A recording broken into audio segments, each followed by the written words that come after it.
got here in the dark last night, so I have no idea what my surroundings look like. Just waking up this morning. Let's see what we're dealing with here. Oh.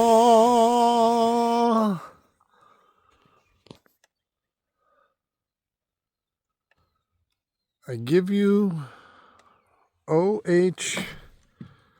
Ivie Lake in the panhandle of Texas. Brr, it's a little cold out here this morning. The last 3 days I've been in 70s and 80s. This feels like 40s and 50s. Brr. Boy, there ain't much out here either. It's pretty remote. The closest town's about 25 miles away. Looks like there's a few houses over there. Not much. This is the top big bass lake in all of Texas. This is the Colorado River portion we're sitting on. I'm gonna go that way once I launch to go to the main lake. As you can see, it's low. Watched multiple videos on the place.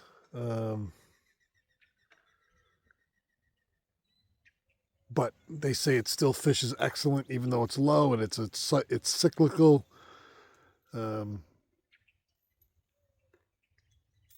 So I'm going to make some coffee and some breakfast and get myself ready. No sense in being out there too terribly early. Clear blue skies. Stay tuned.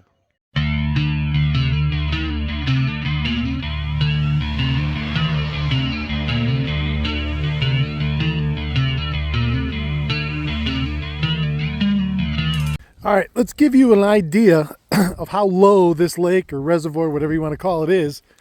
Because my boat's in the water. I already launched it. I'm coming to the ramp. Oh, look how far down there she is. Where have you taken your StarCraft today? I'm taking mine to O.H. Ivie to go catch a giant largemouth. All right, second one of the day. I'm overcoming a little bit of technical difficulties. Neither my live scope will power up nor my GoPro will stay running. So, but I don't care. I can go back at lunch. The ramp's right over there. There's nobody here. There's 4 other boats on this whole lake. It's beautiful here.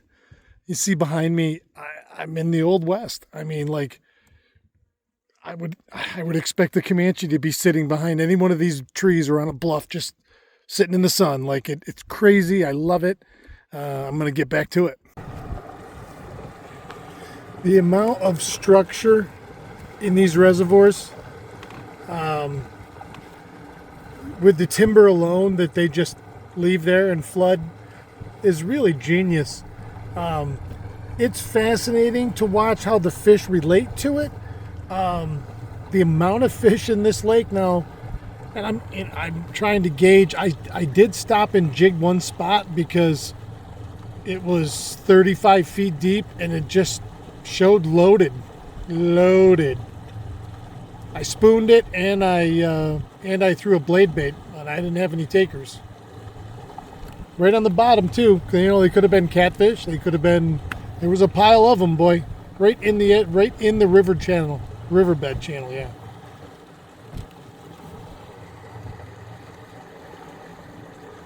And I just hit a tree a little while ago, and if you look right there, where is it?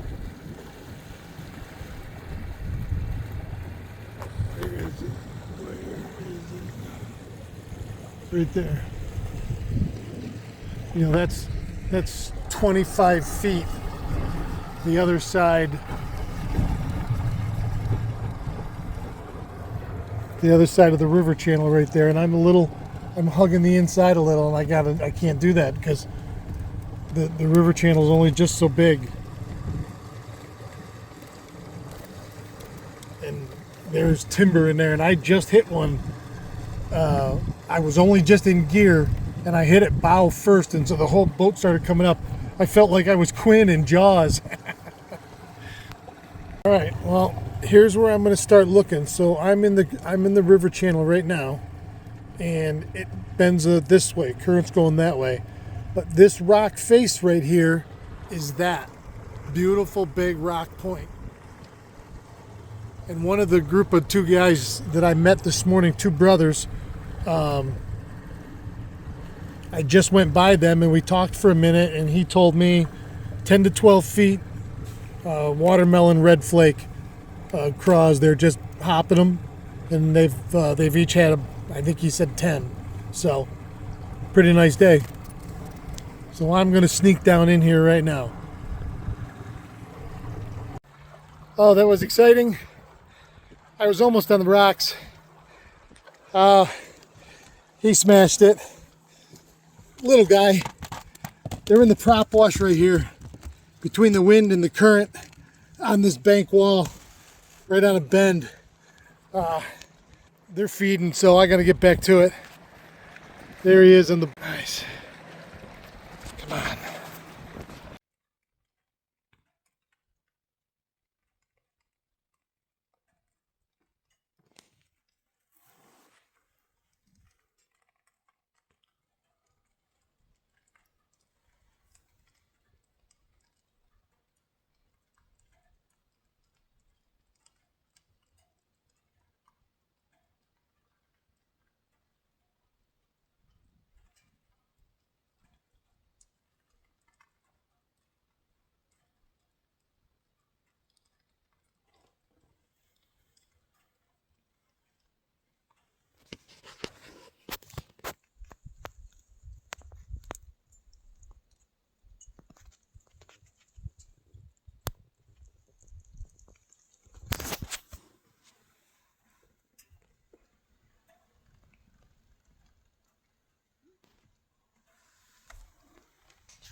What is up, everybody? I don't really need to be quiet, other than just to not disturb the peace and quiet. Just shut my generator off. The boat trolling motor batteries are all charged up, and I figured out my live scope. Took the whole thing apart because I have my live scope is on a ice fishing shuttle, so it's mobile within the boat. I mean, not really mobile boat to, I mean, somewhat mobile boat to boat. If somebody had a pole, or I don't know. I'm not trying to move it to another boat. It's in my boat now. I figured out the power issue. There was a bad cord going from the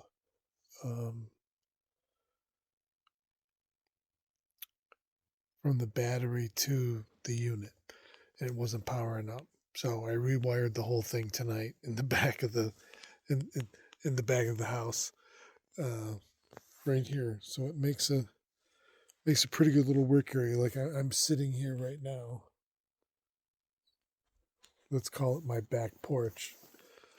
I got just enough room to sit on the back tailgate of the truck, which is down.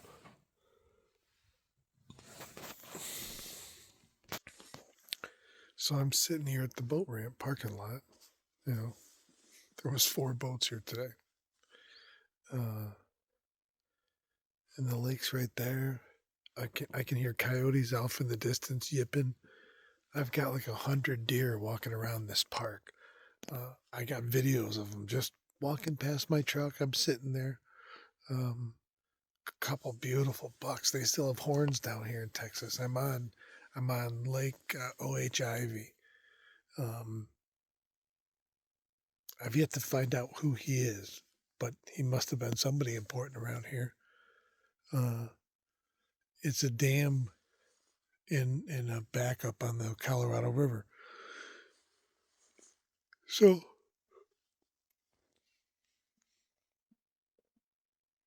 You can hear the bugs and stuff. It was beautiful today. Like 80 degrees. It wasn't quite 80. 75. Um, just clear blue, sunny skies all day long. It's a little chilly this morning for about an hour, and once that sun came up, it warmed up quick.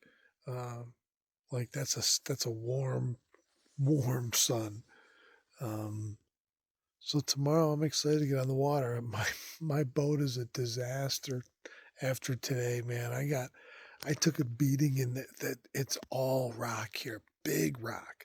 And where there's not rock to eat your whatever you're throwing, there's timber everywhere. Like everywhere. Um, and these fish just live in it. And if you don't get close to it, they don't want to know nothing. They'll just sit in there and watch it go by. Um, you got to be in there. You got to be banging against something. Um, it's so interesting. You know, it's today was funny. I come out of this. I had fished this whole huge back bay area that was just picture perfect, and at some point, I bet you it will be. It's and I it was the warmest water of the day, um, at like 62 degrees. But oh, there's that buck. There's that buck. He's over there walking. You can see him.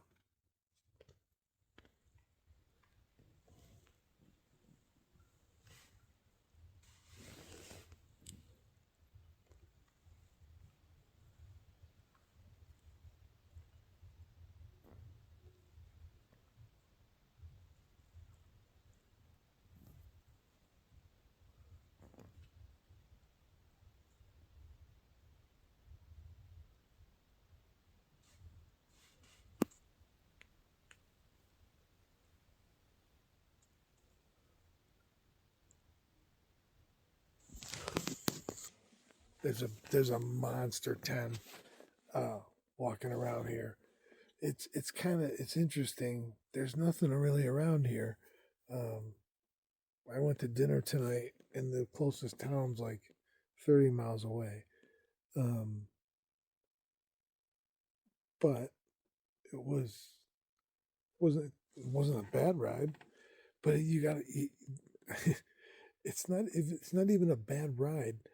There's so many freaking deer around here. Like in in every road, the speed limit's like 70, 75, 80, um, 85. 85 miles an hour is the speed limit. Like, what's the sense of even having one at that point? I'm scared to death to drive over 55. These roads are so small. I, everything is bigger in Texas except the roads. There's no shoulder.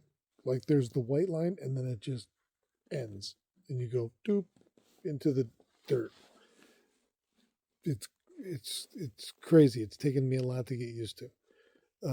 But there's so many fucking deer around. Pardon my French. So many freaking deer around here, and everything else too. There's coyotes and roadrunners and skunks and jackrabbits and foxes. Um, I haven't seen a raccoon. I haven't seen an armadillo yet. I've seen dead pigs in the road. I haven't seen live ones yet. I saw them out in a field. I didn't see them by the road. But I'm like white knuckling it after dark. And cause I went all the way to town, had dinner, came back. I saw like 10 cars. A buddy of mine called me while I was eating.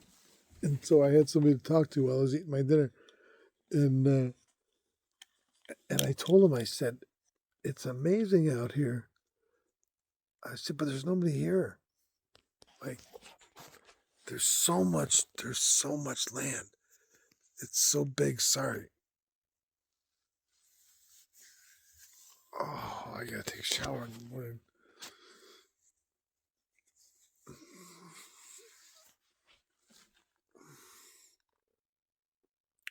I came out of that one bay and I went to pick up my phone.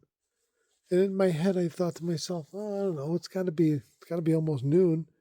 I'm thinking, I don't know, am I hungry? And because I said to myself, I was going to go back at noontime and figure out my live scope because I wanted to fish deeper. And even if I wasn't deeper, like I said, these shorelines are very steep. And these fish are down in the trees, but out in the main river channel, those big fish are still stayed out in their wintering ground. And I'm going to go out into the main lake tomorrow, but it gets pretty deep. 100, I don't know. Deep. The guy today told me, and I said to myself, wow, that's deep. That's what she said. Shut it.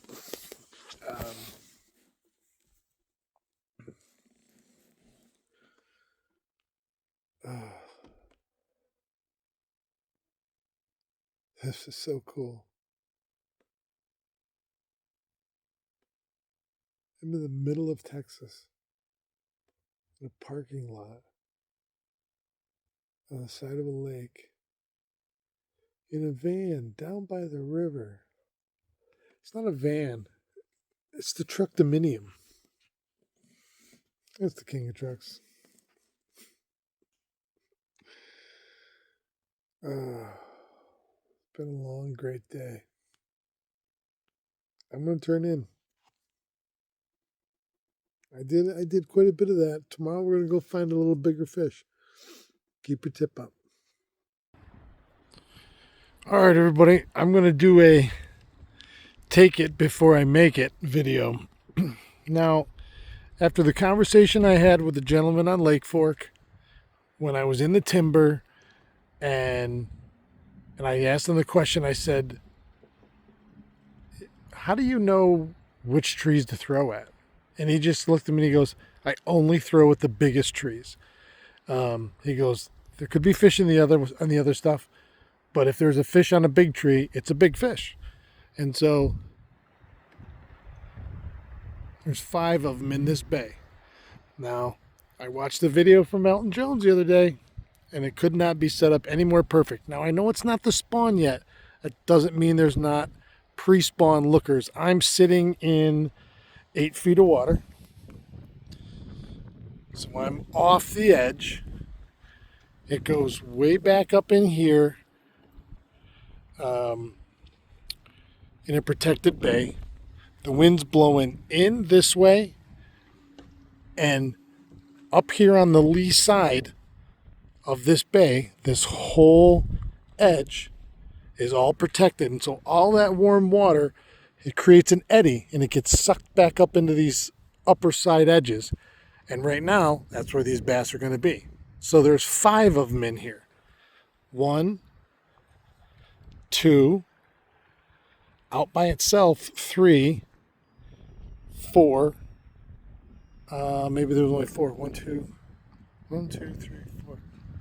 Well, this one was 5, but I just scoped it, and that really, I don't think there was nothing on it. But that's way more of a bush, and it's bushy below there. So even if you did hook one, trying to get it out of there would be a nightmare. So I'm going to fish these 4 big trees right here down this whole row quickly, and it allows me to then, oh, no, sorry, there's 5 back in there.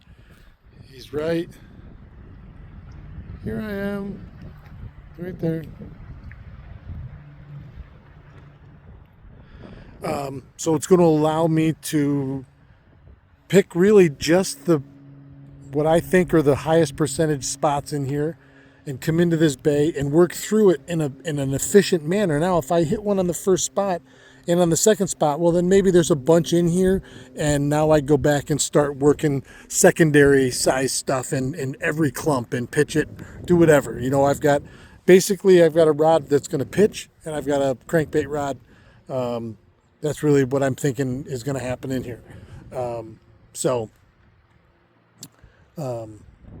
Like I say, if you go through with moving baits and you catch a couple fish, those are typically the most aggressive fish in the group. Now I might be, if I had 2 bites in here, I would come back and fish it thoroughly. 3 bites and I'd spend a couple hours in here.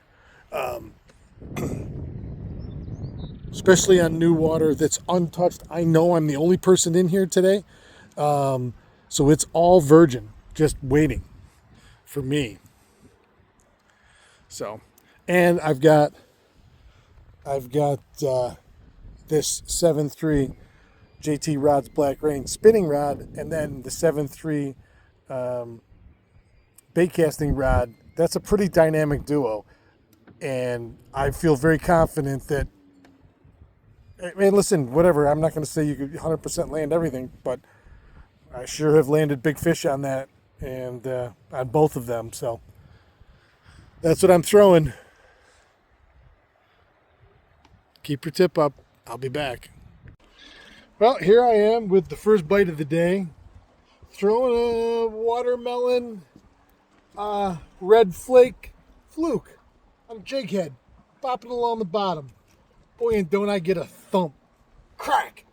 Don't. And he's like, oh, right on. I like what I feel on the other end. And your mind starts racing, yada, yada, yada, and you're thinking, oh man, 10-pounder, here we come. Tugging. Took a little drag. All of a sudden I'm thinking, oh, I'm checking my drag. And oh yeah, yeah. Travel over 3,000 miles. Catch the same fish I catch off my old dock.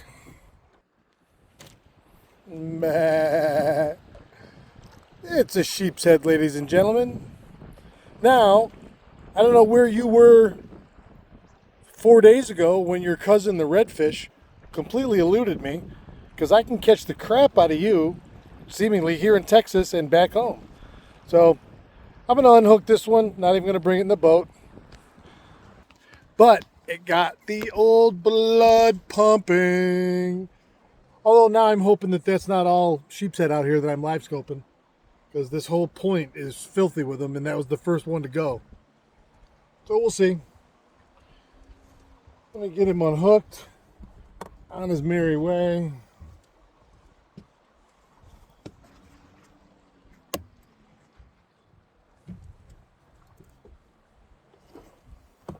Come to me, jungle creature.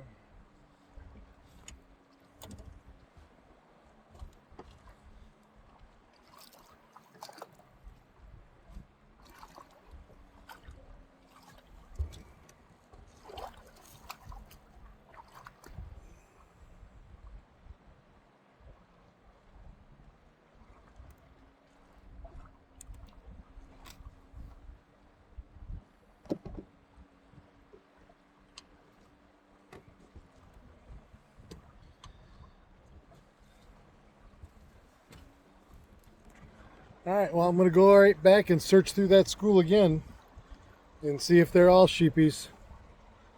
Smacked it. Smacked it.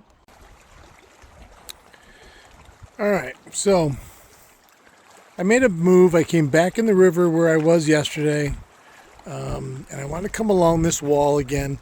And really, I wanted to fish it parallel as opposed to boom and outwards. So I started the downwind side, and I've come all the way up through here, and I've picked my way all the way through that inner line. Like my boat, there was probably, the side of my boat was parallel to the shoreline that whole distance within 10 feet. And I'm casting out in front of myself as I'm going, picking my way. I thought I had one swipe at it on the fall, and I get up into this little corner, and there's a big tree here, and it kind of makes a corner. Now it goes out around, and you see what they call salt cedar out in the water right there.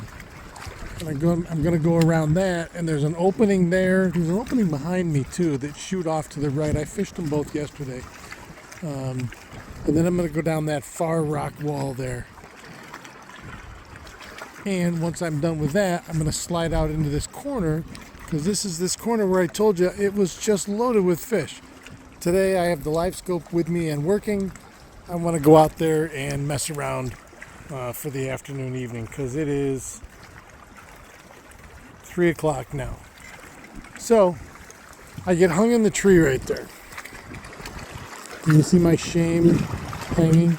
Now, normally I would have went right in there, but it's so tight. Right there, my shame. It's so tight where that is, and that is, that I don't want to get beat up against the rocks. As soon as I turn and come in here to get closer to it, to at least assess the situation, something catches my eye. And tell me when you see it.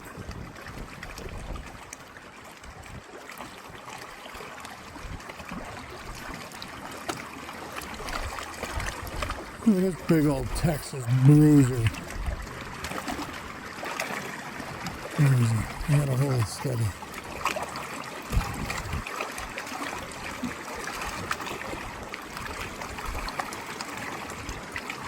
Now, I can't tell you if he fell off that cliff to his death, chased and jumped as a last resort, or tried to swim and exhaustedly either made it or didn't make it to the other side. So I can see, let's see if we can do a count here. I can see 1, 2, 3, 4, 7 point looks like. 3 on the left. And I think there's a 4th one on the right. There's brow tines.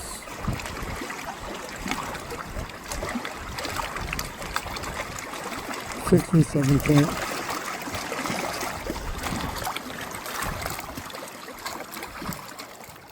Although I will say, as a final resting place, it's pretty beautiful right here. Because when you turn around, you know, this is the view looking right straight upriver in the Colorado River.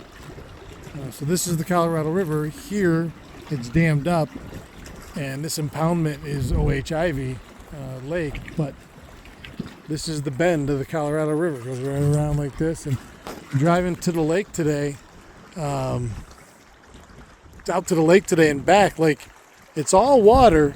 You can't just go straight, you know, because there's submerged timber everywhere. You know, these guys are everywhere. You know, or the deadheads you see out there that are still attached in 40 foot of water. You're like, oh, I got plenty of water. No. So you run the old riverbed, which is laid out with 2 blue lines on your map. And so I'm running right down the middle of it, like center punching it, because the guys, both the groups I met yesterday, told me explicitly, stay in the channel when you're on plane. So I listen when people tell me things. I am a good listener, crowd. Look at how beautiful this is. As a kid from upstate New York, I mean, yes, I've been in California and stuff, which is a desert environment. I'm not saying I guess this is desert either, but like, you got multiple kinds of cactus, palm, mesquite. Some of it's got to be oak, pin oak. You got this some sort of willow along the shoreline here, and you can see the normal water line. That big cactus is gorgeous, though. Look at that thing. The cedar up there with the rock and everything. You know, and then I sit here looking at it, and what grosses me out is because, like, that's perfect habitat for every rattlesnake that in the free world. And that skeeves me out. Not only because, you know, they'll kill you, but I don't like snakes. And, pretty cool, Mr. Buck. I still think there's another tine there. There is. 1, 2, 3, 4 on the left, and 1, 2, 3, 4 on the right. So it's an 8-point. And I'm sure it's not big by Texas standards, but that is very cool. There was a moment I thought about going over and taking him, and I'm like, nah, that's sacrilege. That's his final resting place, and he's not mine. So I'm just gonna show everybody, and I'm leaving. All right, off to the last spot. Pretty cool, right? You just never know. You never know what you're going to see unless you open your eyes and look around. Boom. And 2, just being open to seeing shit. Like, that's cool. So, I always have my eyes open. Looking. I got to re-rig. All right, I'll be back. All right, this is my best one out of this lake so far. It's not huge by any means. I don't even know if it'll go 3 pounds. But right here in this, I'm on another, boy, he's really got it too.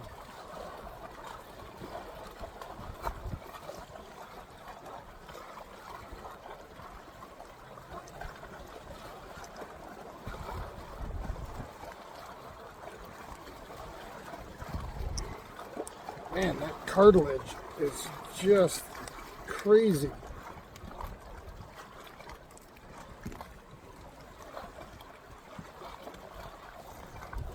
Fucking scale sucks. That scale sucks.